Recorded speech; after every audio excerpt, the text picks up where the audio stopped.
supervisión del material para el enlace ciudadano número 302 y luego pues actividad personal. Ustedes saben que soy de Guayaquil, tenía que visitar a mis madres, a mis tías, unas tías muy queridas.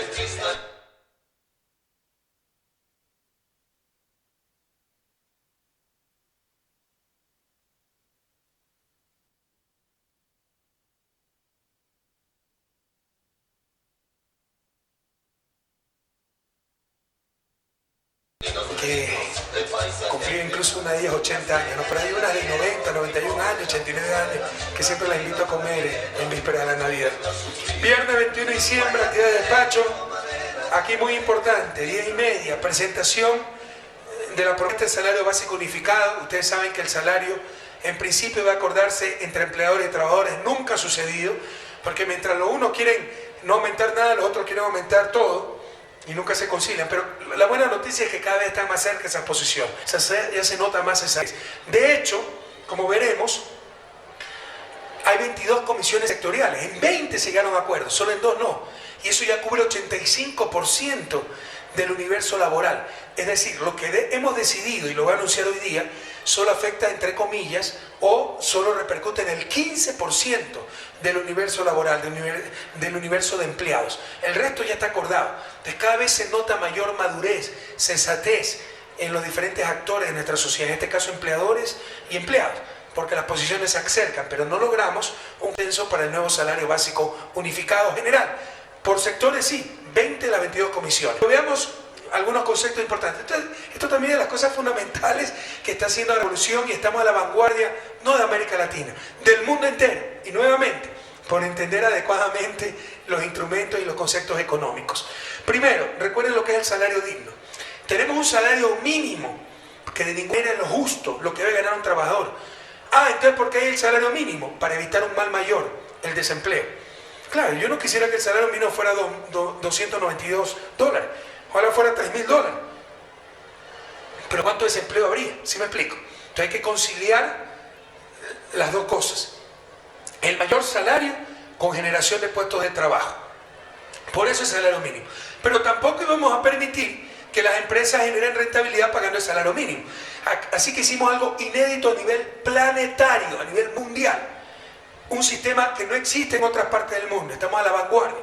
Que es, muy bien señores, ustedes van a pagar el mínimo, pero nadie me puede declarar utilidades hasta que cada trabajador haya ganado el salario digno. Es decir, se reparte el 100% de utilidades hasta que todos hayan ganado al menos el salario digno. ¿Cuál es el salario digno? ¿De dónde viene?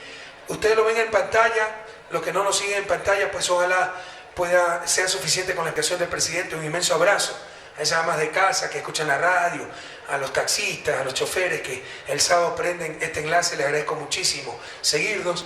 Entonces, ¿cómo se calcula el salario digno? El costo promedio de la canasta básica de consumo, que en el 2012 estuvo en cerca de $589, dividido, aquí taché esto, dividido para 1.6 perceptores de ingreso del hogar. En promedio, no es uno solo el que trabaja en cada hogar ecuatoriano, son 2, 3 personas, el promedio da 1.6. Ese es el problema de los promedios, ¿no? En la realidad no es que pueda haber 1.6 seres humanos trabajando por hogar, pero eso es lo que da la estadística, 1,6. ¿Ya? Entonces, ¿de dónde viene el salario digno? De dividir esto de aquí, el costo de la canasta básica, $589, para 1.6 perceptores de ingresos, y el salario digno está en cerca de $368. El salario básico es 292, pero cuidado, décimos terceros, décimos cuartos, los sobresueldos, en verdad está en 300 y pico de digno. ¿Sí estamos claros? Sigamos. ¿Cómo ha evolucionado el salario y lo que se llama la cobertura de la canasta básica? Que es lo importante. Por ahí anda otro candidato, eterno candidato, ¿no?, que huyó al primer intento con su cantaleta repetida. Con Lucio los precios eran más bajos. Sí, con Magua era más bajo. Y con Juan José Flores les aseguro que eran más bajos. O sea, en todo el mundo, a través del tiempo, los precios tienen tendencia a subir. Lo importante es cómo suben los ingresos. Usted gana $100. En principio eso no me dice nada. Depende de cuáles sean los precios también, ¿no? Y también el otro, la cara de la moneda. El precio de la papa, del kilo de papa en Carchi, es $1. No me dice nada. Depende cuánto, o no me dice mucho, cuánto sea el ingreso. Si ustedes tienen $100 de ingreso y el precio de las papas en $1 el kilo, su salario real, eso es lo importante, la capacidad de compra, ¿sí estamos claros? Los otros son cifras nominales, lo que llamamos los economistas cifras nominales, no reales. Lo importante es lo real. Economía es ciencia y variables reales. La capacidad de compra. Si el salario es $100 y el kilo de papa es $1, su capacidad de compra es 100 kilos. ¿Ya? ¿Sí estamos claros? Entonces, alguien puede decir, sí, pero antes el kilo de papa costaba solo 50 centavos. Sí, pero si el salario solo era $20, el salario real, la capacidad de compra era 40 kilos. ¿Sí estamos claros? De nada sirve que sea más barato porque se ganaba mucho menos. Eso es lo que ha pasado en el país. En todas partes del mundo los precios suben, pero el ingreso ha subido mucho más y tenemos de la mayor capacidad de compra en la historia del país. De hecho, indudablemente, tenemos lo que se llama la mayor cobertura, salarios, canasta básica. Canasta básica es lo que tiene que consumir una familia ecuatoriana para salir de la pobreza. En el 2006, en el viejo país, esa cobertura era de alrededor 66%, 67% digamos. En el 2012 esa cobertura está en el 92%. Es decir, en promedio una familia con el salario mínimo y 1.6 trabajadores o perceptores de ingreso cubre 92% de la canasta básica. Prácticamente hemos cerrado la brecha. ¿Sí estamos claros en eso? Y miren la tendencia siempre al alza, porque nosotros privilegiamos el trabajo humano al capital. Sigamos, de 66 a 92. Estas son palabras mayores, esto es histórico. En el año 2011, en base al proceso, como diríamos, al mecanismo que ordenamos, perfecto, pueden pagar el salario mínimo, pero nadie me puede repartir utilidades hasta que todos hayan ganado el salario digno, a través de la compensación económica por salario mínimo, por salario digno, perdón, se beneficiaron cerca de 170.000 trabajadores, dieron $4 millones. Es decir, esto produce, no confundir con el anterior porcentaje, 92%, coinciden las cifras por casualidad, es lo que una familia con 1.6 perceptores de ingreso y el actual salario mínimo puede comprar de la canasta básica, puede comprar 92%. Esta es otra cosa, cantidad de trabajadores que están percibiendo el salario digno y esa cantidad de trabajadores es 92%, o sea, casi la totalidad de no, pero son cosas históricas, compañeros. Este es socialismo moderno. El socialismo se basa fundamentalmente en el conflicto capital-trabajo. Marx quiso resolver ese conflicto eliminando la propiedad privada, fuente de la plusvalía, y de acuerdo a él, fuente de la explotación hacia los trabajadores. En el socialismo moderno podemos lograr lo mismo con técnicas económicas adecuadas. En este caso, lo que hemos dicho, nadie puede declarar utilidad hasta que no haya ganado hasta el último de los trabajadores el salario digno. Estamos quitándole rentabilidad, estamos quitándole renta, acumulación del capital y mandándosela a los trabajadores. Y esto es lo que se llama en economía la distribución primaria del ingreso. Remuneración del capital y remuneración del trabajo. Fuente de la inequidad en América Latina. Son palabras mayores, tal vez es un poco difícil o son un poco difíciles los conceptos que estoy expresando, pero son palabras mayores en América Latina, el continente más desigual del planeta. Afectar la distribución primaria del ingreso. ¿Cuál es la distribución secundaria? Que una vez que pagamos salarios mínimos, tuvimos utilidades gigantescas, pagan ciertos impuestos, el capital paga impuestos sobre utilidades y damos educación, salud. Esa es distribución secundaria. Pero qué mejor que afectar la distribución primaria del ingreso en el trabajo humano. ¿Sí estamos claros? ¿En qué medidas afecta esa distribución primaria? Y el éxito es en actos de las que no publican la prensa nacional, sí publican organismos especializados a nivel internacional, y esto es un mecanismo a nivel planetario y les aseguro que pronto lo seguirán otros países del planeta. Sigamos.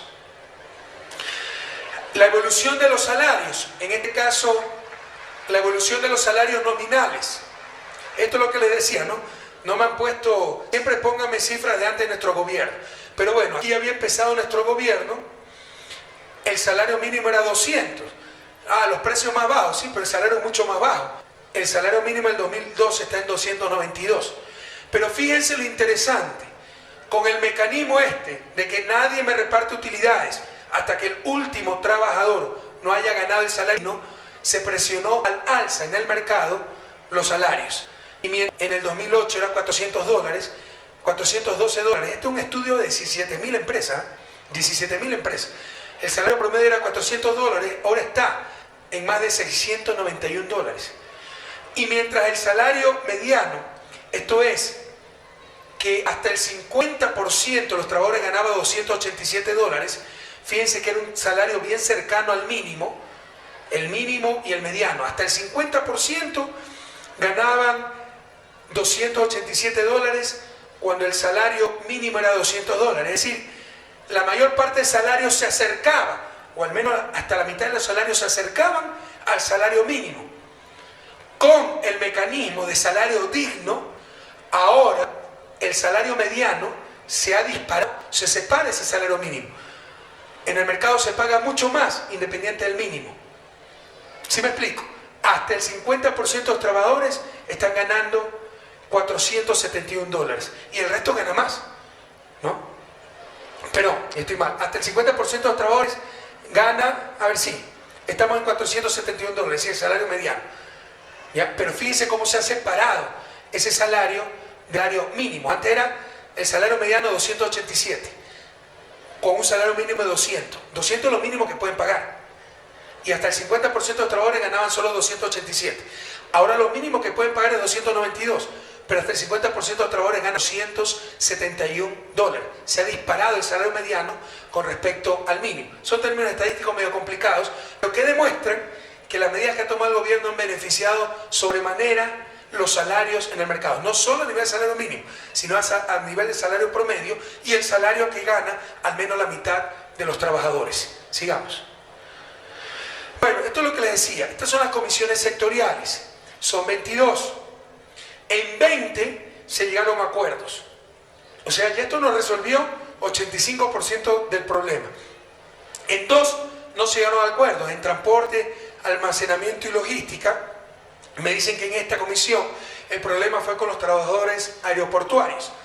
No recuerdo exactamente qué está decidido, pero ya está decidido.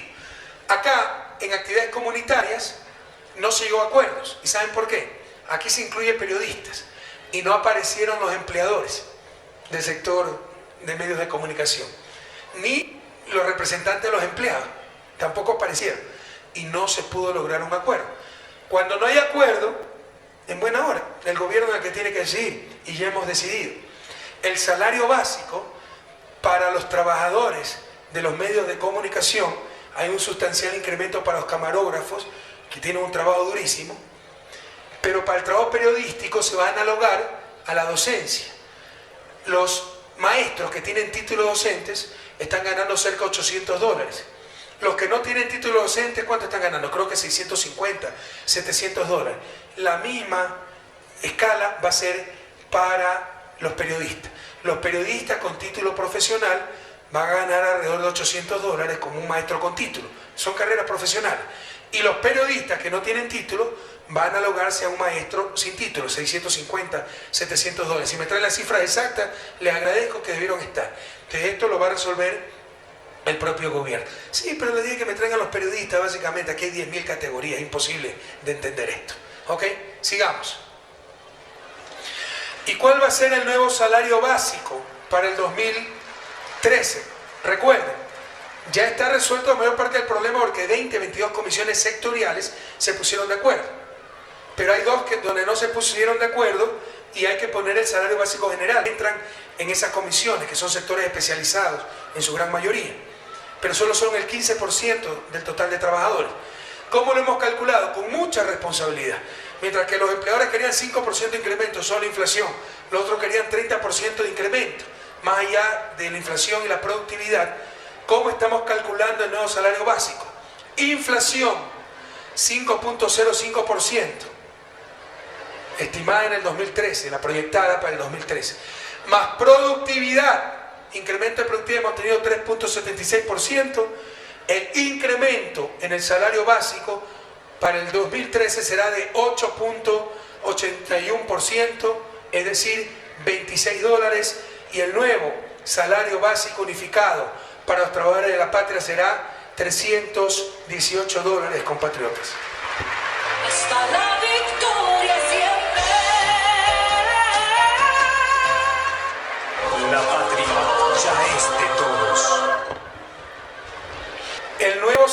básico, insisto, significará un incremento de 8.81%, fruto de la suma de inflación más incremento de productividad en el 2013.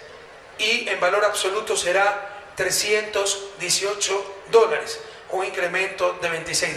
¿Cómo nos gustaría aumentar $260 en vez de 26?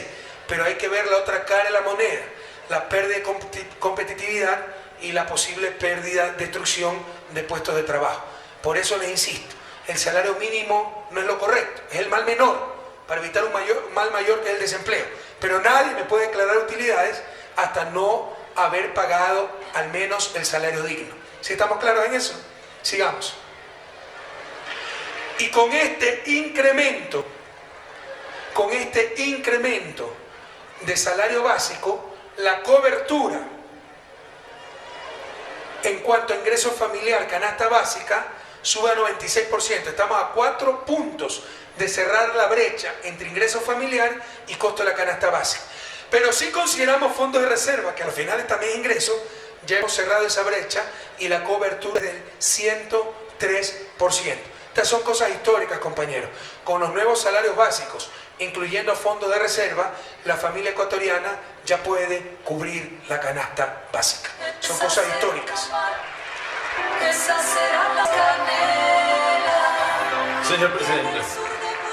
Señor presidente, justamente del tema salarial, efectivamente llegamos finalmente al salario digno.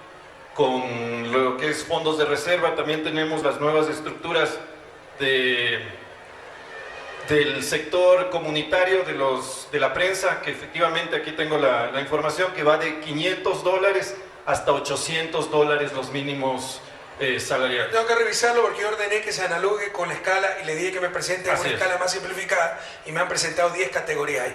Pero a grandes rasgos, periodista profesional con título es como un profesor que empieza su carrera con título. Así es. Y periodista realiza la obra de periodista sin título, se analoga al docente que no tiene título de docente.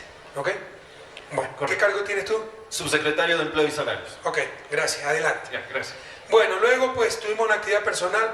Miguelito cantaba Naconamina, ustedes son esas cosas a las que no se puede faltar. A la 1:30 tuvimos almuerzo navideño en el asilo de ancianos Santa Catalina de Laburé. Aquí van las hermanas, ustedes son hermanas de la caridad también. Muchas gracias, hermanitas, por ese extraordinario trabajo que realizan. Ellas son las que se encargan de los ancianitos, ¿no? Su comunidad. Supongo que acá en el Carchi también, ¿no? Son las heroínas silenciosas. ¿Qué trabajo que hacen? Qué maravilloso trabajo. No se olviden de rezar por el presidente. Recuerden que los inútiles necesitamos más oración.